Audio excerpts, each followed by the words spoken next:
Merci beaucoup, Caroline. Hey, merci. Merci d'être là. On est très, très contents. On est nerveux, mais pas grave. Bon, on va changer de... Alors, bonjour, je me présente. Je m'appelle Marie-Ève Côté. Je suis... Tu parles dans le... Ah! Parce que c'est capté par la vidéo là-bas. Ah, je suis désolée. Oui, OK. Alors, je suis coordonnatrice de contenu à l'association Vox Québec. Aussi, je suis enseignante au préscolaire et au primaire. Je fais de la suppléance dans les écoles présentement.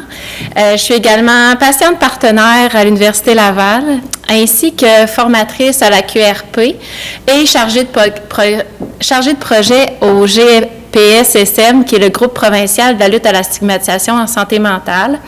J'ai collaboré aussi au livre de Tania Lecomte et de Luc Vigneault, Préjugés, discrimination et exclusion en santé mentale, le livre que vous allez pouvoir retrouver dans les kiosques aujourd'hui. Alors, je te laisse te présenter, Luc. Ah, merci, c'est gentil. Moi, je suis coordonnateur de recherche et de formation à l'association Vox Québec. Bon, patient partenaire ici, à Laval, à Montréal, à Bordeaux, à Paris, puis aussi avec Nicolas à Lyon, hein, à son école de père aidant, j'ai intervenu aussi. Alors, très content d'être là. Membre du centre de recherche Vitam, qui est ici, également de l'équipe CAP sur rétablissement, puis co-auteur de 3 livres, dont Je suis une personne pas de maladie, CAP sur le rétablissement et préjugés, discrimination et exclusion en santé mentale. Pourquoi qu'on prend la peine de vous faire cette nomenclature-là? Parce que un jour, dans notre parcours de vie, on nous a dit que notre vie était finie. Ça nous fait toujours plaisir de rappeler à ceux qui nous ont dit qu'on était fini que c'est pas si pire que ça, avoir la maladie mentale. Un petit mot sur, oui.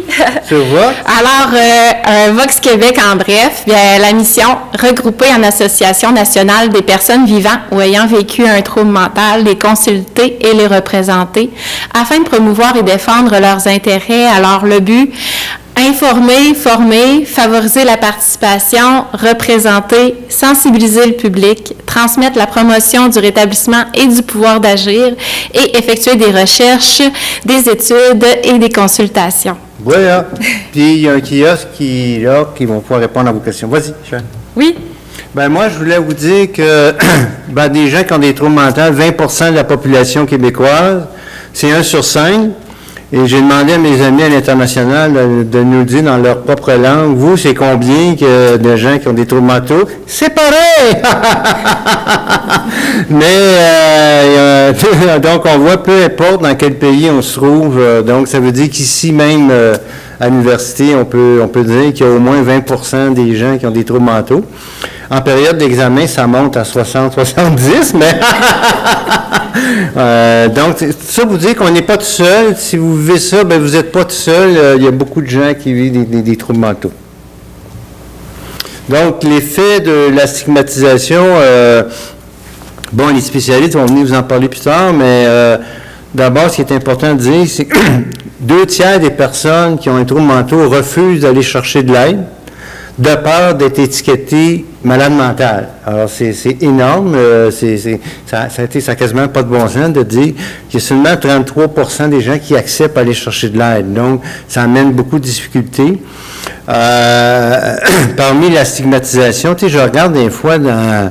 je sais pas si vous avez vu La Petite Vie, l'émission La Petite Vie. Caro, quand elle veut insulter quelqu'un, elle traite de malade mental, hein? Hey, espèce de malade mental! Mais c'est pas drôle, dans le fond, c'est vrai, je comprends pas, en tout cas, bref. Les gens nous partagent aussi quand ils se rendent à l'hôpital psychiatrique, vous savez, du trottoir à l'hôpital, ils appellent ça la marche de la honte. Hein? C'est ça, comme ça que les gens nous parlent. Même à Valcartier, à la base militaire, ici à Québec, les soldats, pour se rendre aux soins de santé mentale, c'est au 2e étage, et ils appellent ça l'escalier de la honte. Donc, on a beaucoup à faire pour changer la stigmatisation. C'est dans ta tête, on appelle ça l'ombrage diagnostique. Combien de fois je me suis présenté à l'urgence pour me faire dire que c'était dans ma tête, puis que finalement, on m'envoyait un psychiatre après des heures et des heures d'attente, alors que dans le fond, tu sais, moi, j'ai été traité pour le cancer, j'ai été traité pour des dos chroniques. J'ai eu plusieurs opérations physiques dans ma vie, mais il a fallu que je me batte littéralement pour avoir droit à ces soins-là. Tout ça parce que j'ai le diagnostic de schizophrénie. Puis c'est ce qui m'a amené à réfléchir, à dire, un dossier en psychiatrique, est-ce une condamnation à vie? Parce que ça te suit partout. Quand tu vas faire un emploi, avez-vous des troubles mentaux? Prenez-vous des médicaments psychiatriques? C'est demandé tout le temps. C'est comme si, parce que tu as eu un épisode psychiatrique, tu avais 20, 22 ans, j'ai 63 ans, moi, on me le demande encore. C'est incroyable, hein? Donc, voilà. Donc, c'est toutes ces choses-là auxquelles on veut s'attarder aujourd'hui. À ton tour. Oui, bien, les conséquences de la stigmatisation, il y en a vraiment plusieurs. Il y en a au niveau, sur le plan personnel, que c'est la baisse de l'estime de soi, un sentiment de honte, de culpabilité, d'infériorité, un stress, puis une pensée vraiment critique envers soi-même. Dans les conséquences sociales, bon, on a de l'exclusion du monde du travail, de la difficulté à obtenir un logement ou des pertes de droits civiques, de la difficulté d'adaptation puis de la marginalisation. Il y a des conséquences aussi sur les soins apportés, que ce soit la difficulté d'accès aux soins, des abandons thérapeutiques, la privation de liberté, puis le manque d'information. Moi, juste pour vous donner une idée, je peux coter probablement à 8 points de tout ça, mais je suis juste une personne parmi tant d'autres, alors imaginez l'impact et les conséquences qu'on pense à plusieurs personnes. Exactement. Moi aussi, je peux cocher pas mal tout. Oui? J'ai vécu pas mal ça. Moi, dis à l'autre diapo. Donc, Marie-Ève, est-ce que tu pourrais nous parler brièvement de ton cheminement en santé mentale? Là? Qu'est-ce qui fait que tes problèmes de santé mentale sont apparus? Qu'est-ce qui s'est passé? Oui. Ben moi, à l'âge de 23 ans, j'ai fait une psychose parce que il y a plein de stress qui sont arrivés en même temps dans ma vie. Puis ça m'a, je suis une personne hypersensible, c'est que ça m'a beaucoup affectée. Comme par exemple, à ce moment-là où j'ai fait ma psychose, j'ai aidé une petite fille qui avait la leucémie à l'école, puis elle souffrait beaucoup, puis j'ai comme fait un délire mystique, j'ai voulu la guérir. J'ai pensé que j'étais capable de faire un miracle, puis que j'allais avoir des dons, puis que, mais malheureusement, ben c'est ça, c'était un délire mystique, c'était la maladie, puis moi, malheureusement, ben j'avais des prédispositions génétiques du côté paternel avec les problèmes de santé mentale, fait que j'ai pas vraiment choisi cette maladie-là, c'était une fragilité qu'il y avait, surtout dans ma famille. Mais j'ai pas juste vécu une psychose, j'ai aussi vécu une dépression, gros trouble anxieux. Je me suis toujours dit, ben, quand tu perds avec le contact avec la réalité, c'est peut-être un petit peu normal que l'anxiété peut embarquer, mais c'est ça. Fait que j'ai connu les crises de panique, puis c'est ça, ça m'a beaucoup nui. Également, j'ai connu le TOC. J'ai eu des phobies d'impulsion. Là, c'est comme des pensées épeurantes qui viennent dans ton esprit. C'est vraiment pas évident à vivre. Et aussi, le TOC, là, comme vérifier plein de fois les poignées de porte, là, ou aller vérifier si la machine à café assez bien éteinte, mais finalement, tu vas la vérifier beaucoup trop de fois pour que ça soit normal.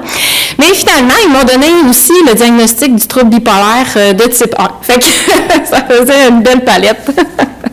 Mais ce qui est vrai, c'est que j'ai beaucoup souffert. De l'âge de 23 à 29 ans, ça a été très difficile pour moi. J'ai pris une vingtaine de molécules différentes, j'ai essayé plein de médications. À 25 ans, là, j'avais une dosette de personnes âgées. J'ouvrais mes petits copes, là, puis je les refermais, puis je me sentais terriblement malade.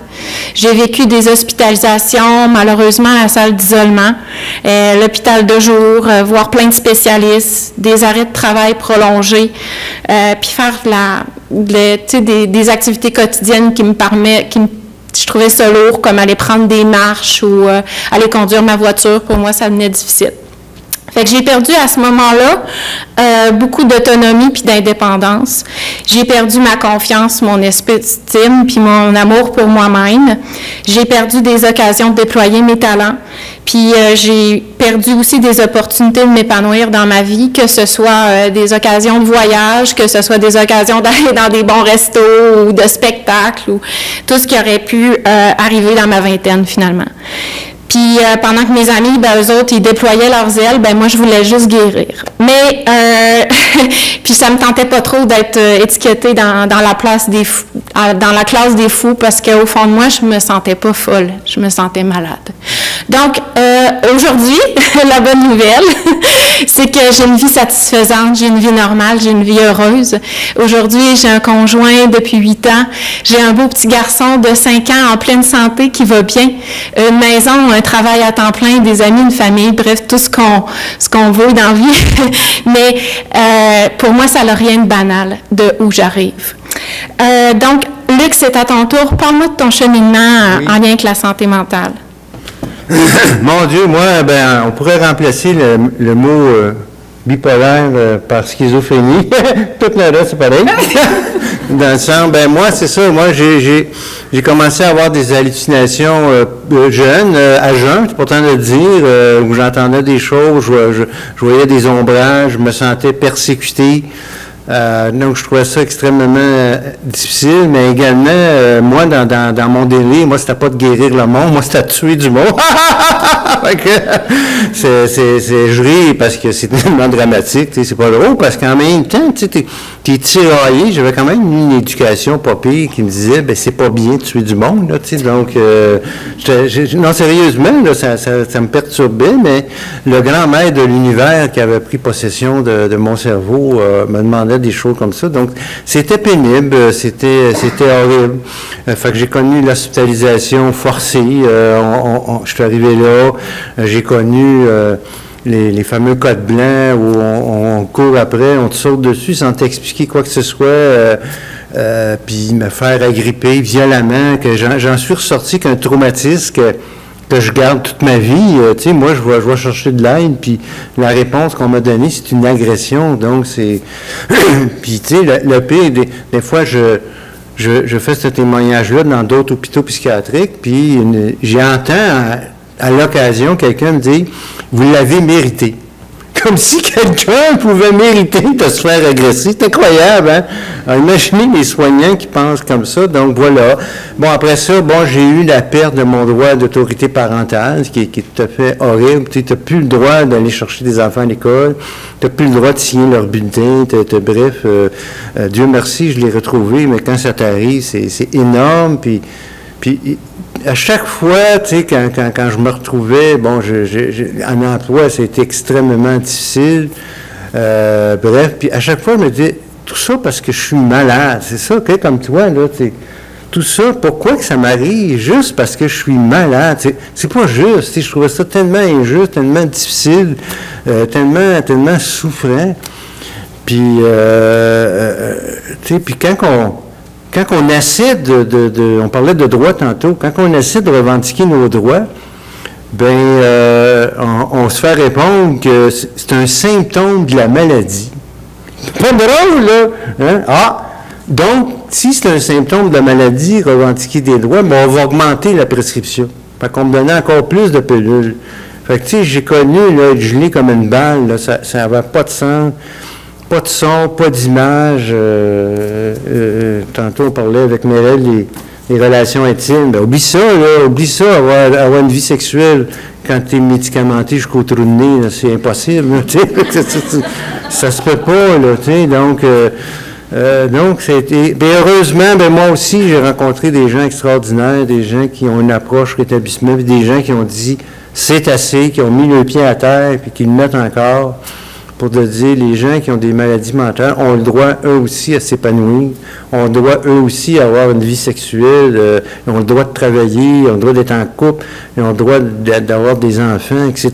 Donc, voilà, oui, quand on est malade, on se fait traiter. Moi, je peux vous dire, une fois, j'ai été évalué par une TS, puis elle me dit, « Ah, vous prenez des pilules parce que vous êtes malade. » Je dis, non, vous comprenez pas, là. Moi, je prends des pilules pour pas être malade. C'est différent. Si j'en prends pas, c'est inquiétant. Mais tant que j'en prends, c'est justement pour pas être malade.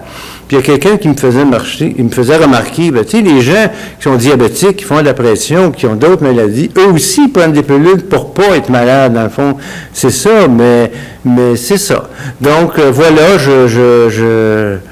On va plus maintenant, Marie-Ève, s'attaquer aux solutions. Parce que c'est ça qu'on s'est dit, on ne perdra pas trop de temps sur ce qui nous est arrivé, mais allons plus sur des solutions. Vas-y, tu peux nous en parler. Je te parle un peu de stigmatisation, oui, Luc. s'il te plaît, parle de stigmatisation. Je vais parler un peu de stigmatisation parce que au moment où je suis tombée malade, moi, avant, je n'avais jamais été stigmatisée. Là, ça allait bien, le monde m'aimait ben, pas mal. Puis là je vis une psychose, puis là, je peux être jugée comme par magie. Puis pourtant, ben, je m'étais toujours calculée agréable, puis tout ça. J'ai découvert qu'il y avait beaucoup d'idées fausses à mon sujet concernant le trouble bipolaire. Comme, par exemple, que je pouvais être malhonnête ou irresponsable ou une personne à problème ou une mauvaise mère, une mauvaise conjointe, une mauvaise enseignante, que je pouvais avoir des sautes d'humeur, faire des folles dépenses, que je pouvais être une personne dangereuse. Ça, c'est vraiment triste. Là, se faire dire ça, c'est atroce. Que je pouvais changer souvent de partenaire. Ah oui, ça aussi. Que je pouvais avoir des problèmes de consommation, faire des mauvais choix dans ma vie. En tout cas, j'en passe, ça, il y en avait plein qui me représentaient pas. Puis pourtant, j'avais toujours été une personne sérieuse, responsable, puis réfléchie depuis que j'étais toute petite. Puis dans le fond, ben moi, la stigmatisation, je l'ai vécue dans ma vie sentimentale. Tu apprends ça à un gars, puis lui, tu veux sortir avec, mais lui, il se pose comme par magie. J'en ai connu dans le domaine de l'emploi, dans les milieux de soins aussi, puis dans la population en général. Fait que c'est vraiment une énorme tristesse. Puis j'ai fait de l'autostigmatisation à cause de ça. Puis j'ai décidé d'apprendre à vraiment me connaître pour savoir si c'était vrai, tout ce qu'on disait. Puis j'ai vraiment réalisé que le monde avait tort, mais c'était un gros travail. Puis je me suis dit, mais est-ce que je le dis, mon trouble de santé mentale, est-ce que je le divulgue? Parce que moi, je voulais être aimée des gens, hein? C'était comme pas le but, là, c'était pas de faire fuir du monde, là. Surtout quand t'es malade, t'as comme beaucoup plus le goût d'avoir des gens autour de toi. Mais j'ai décidé d'en parler, parce que je me suis dit que si on n'en parlait pas, ben on continuerait ce cercle-là de fausses idées. Fait que c'est pour ça que je prends le risque d'en parler. Puis dans le fond, ce qui est vrai à mon sujet, c'est que j'ai beaucoup souffert. Que je suis une meilleure personne aujourd'hui à cause de ma maladie, puis que j'ai développé des forces insoupçonnées en moi à travers le cheminement, que ce soit de la patience, de la persévérance, du courage, de l'empathie, de l'humilité, de la bienveillance. Puis, dans le fond, j'ai dû m'aimer assez fort, puis à bien me connaître, pour affirmer haut et fort que je suis pas ces idées fausses-là, puis que c'est pas ça qui me qualifie, puis c'est pas ça qui me définit, mais que c'est que ma maladie est une infime partie de moi, finalement. Exact. Merci. À toi, Luc, oui, tu as rendu au parcours en lien avec la stigmatisation. Ben oui, merci beaucoup, effectivement. Ben moi, ce qui m'a le plus marqué beaucoup, c'est, l'ombrage diagnostique, j'en ai parlé un peu, c'est qu'on ne vous croit pas. Hein, quand vous allez chercher des soins, que ce soit à l'urgence ou à la clinique sans rendez-vous, il faut que tu prennes rendez-vous, là, donc cette clinique-là, on ne te croit pas. Ben non, tu as un problème de santé mentale, donc ça se fait pas. Puis moi, j'ai des gros problèmes au niveau de mes vertèbres. Puis combien de fois je suis allé à l'hôpital, puis on me disait, oui, il y a quelqu'un qui va aller vous voir, puis là, j'attendais, puis c'est le psychiatre qui arrivait, alors que j'avais 3 hernies discales très douloureuses. Et moi, ça, à force de me faire dire que c'est dans ma tête, ça m'a amené à demander l'aide médicale à mourir. J'en ai parlé avec ma femme, elle me disait, écoute, je suis humainement impossible, je ne peux pas vivre avec cette douleur-là, ça se peut pas. Je n'ai parlé avec mes frères et sœurs, mes enfants, ça a été un drame dans la famille. Tout ça parce qu'on ne croyait pas, mais j'ai pas le choix. J'ai demandé, j'ai appelé mon GMF pour avoir le formulaire de l'aide médicale à mourir, et là, il y a quelqu'un qui m'a appelé, un docteur qui m'a reçu, puis qui m'a dit, vous souffrez tant que ça. Tu sais, je ne sais pas combien de fois je le dis. Donc, cette personne-là m'a pris en charge, comprenez un terme médical, et elle a personnellement appelé des chirurgiens pour dire, ce patient-là, il faut qu'il soit vu d'urgence, parce qu'il y a une schizophrénie, oui, mais il y a des gros problèmes, personne ne le croit, il n'est pas soigné. Fait que je suis arrivé quelques semaines plus tard, j'étais un chirurgien qui a dit, mon doux Seigneur, je vous opère, je vous mets sur la liste prioritaire. faire une histoire courte, j'ai des vis, des tiges de métal dans le dos aujourd'hui, mais ma vie a changé. Je suis un homme nouveau, j'ai une vie extraordinaire, j'ai plus mal. Là, je suis en processus de sevrage de narcotiques parce qu'à un moment donné, j'en prenais beaucoup. Mais bref, c'est ce que j'ai vécu. Quand je suis allé à Emploi Québec, aussi, j'ai demandé... je veux faire partie du programme d'aide à l'emploi pour les travailleurs autonomes. Fait qu'ils m'ont dit, oui, remplissez le formulaire. Puis je les ai tout amené, tu sais, les livres que je fais, mes conférences à l'international, les recherches. Tu sais, moi, je suis chargé de cours à faculté de médecine, à pharmacie, en psychologie. Imaginez, je donne des cours, puis j'ai pas les critères pour m'inscrire aux cours que je donne. C'est quelque chose, hein? Puis, la première chose qu'elle m'a dit, la fonctionnaire d'Emploi Québec, c'est « Vous avez une maladie mentale. » Ben oui. On peut pas, je peux pas vous donner accès au programme parce que, vous savez, c'est stressant être travailleur autonome. Moi, j'ai dit, ce qui est stressant, madame, c'est quand un fonctionnaire d'Emploi Québec me stigmatise. Ça me stresse. Mais travailleur autonome, je pense pas. Finalement, il a fallu que je me batte, puis j'ai réussi à avoir des soins. Et la dernière chose qui me suit encore, c'est des troubles cognitifs. Hein. J'ai longtemps pensé que j'étais pas intelligent. J'ai longtemps pensé que j'ai pas de mémoire, j'ai pas de concentration, je suis pas capable de me souvenir de choses. Monter une armoire Ikea, oublie ça. Ça n'a rien à faire avec moi. Mais pire que ça, me souvenir de choses anodines, tu sais, la date d'anniversaire de mes enfants, de ma femme, je m'en souviens pas. Tu sais, aller porter les vidanges au chemin, je les mets dans mon char, mais je pars avec. J'oublie qu'ils sont dans la valise. Prendre mes pelules, j'oublie tout le temps. Tu sais, heureusement que ma femme est là pour me le rappeler. Hein. Elle me dit, Luc, oublie pas de prendre tes pelules, surtout la bleue. Donc, ça m'aide. Mais tant mieux, maintenant, on a des solutions pour les troubles cognitifs. Donc, voilà. Maintenant, dans les solutions, on est rendu dans les solutions. Yes. Alors, moi, je pense qu'il faut vraiment informer le plus possible les gens sur les troubles de santé mentale, de donner beaucoup d'informations, que ce soit, par exemple, par le biais d'une émission télévisée ou à la radio. Là, je trouve ça positif parce qu'on en parle vraiment de plus en plus, surtout depuis la pandémie. Mais plus les gens ont de l'info, plus sont informés, moins ils ont peur, plus sont ouverts, puis plus c'est positif.